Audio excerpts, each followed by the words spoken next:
கர்த்தருக்கு ஸ்தோத்திரம். கர்த்தருடைய நாமம் மகிமைப்படுவதாக. ஆண்டவராகிய இயேசு கிறிஸ்து ஊழிய செய்த நாட்களில் எப்பொழுதுமே எல்லாவற்றிலும் பிதாவாகிய தேவனை அவர் கனம் பண்ணுகிறவராய் இருந்தார் என்று சொல்லி யோவான் 8ஆம் அதிகாரம் 49ஆம் வசனத்துல நம்ம வாசித்தோம். ஆமேன். ஆராதனை அப்படிங்கிறது ஆண்டவரை உயர்த்துவது என்பது துதி சொல்வது, ஸ்தோத்திரங்களை ஏறெடுப்பது, நன்றி சொல்லுவது, பாடல்களை பாடுவது மாத்திரம் அல்ல. கர்த்தருக்கு ஸ்தோத்திரம் நாம் தேவனை கனப்படுத்துவதிலும் அடங்கி இருக்கிறது என்று சொல்லி நமக்கு வழி, சத்தியம், ஜீவனாய் இருக்கிற நம் ஆண்டவராகிய இயேசு கிறிஸ்து நமக்கு வெளிப்படுத்தி இருக்கிறார். நம் ஒவ்வொரு செய்கைகளின் மூலமாக தேவனை நாம் கனப்படுத்த வேண்டும். என்னை கனம் பண்ணுகிறவர்களை நான் கனம் பண்ணுவேன் என்று தேவன் சொல்லி இருக்கிறார். நான் பிதாவானால் என் கனம் எங்கே என்று தேவன் தமக்கு செலுத்த வேண்டிய கனத்தை கேட்கிறவராயும் இருக்கிறார். நாம் உதடுகளால் தேவனை கனம் பண்ணாமல் உள்ளத்தில் இருந்து நாம் கனம் பண்ண வேண்டியது மிகவும் அவசியமாக இருக்கிறது. ஆமேன். ஹல்லேலூயா. தேவனை மாத்திரம் நாம் கனம் பண்ண வேண்டுமா? அப்படின்னா தேவனையும் நாம் கனம் பண்ண வேண்டும்.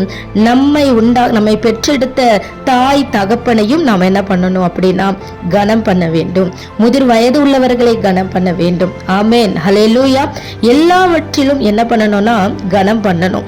ஆண்டவருக்கு விளைவின் முதற் பலன்ல கனம் பண்ணணும். இருதயத்துல இருந்து அவரை கனப்படுத்தணும். பலிகளினாலே அவரை கனப்படுத்தணும். கனம் பண்ணுகிறதுல முந்தி கொள்ள வேண்டும். கர்த்தருக்கு ஸ்தோத்திரம். நாம் எல்லாரையும் கனம் பண்ண வேண்டும். யாரையும் கனவீனப்படுத்தவே கூடாது. ஆமென். ஹல்லேலூயா.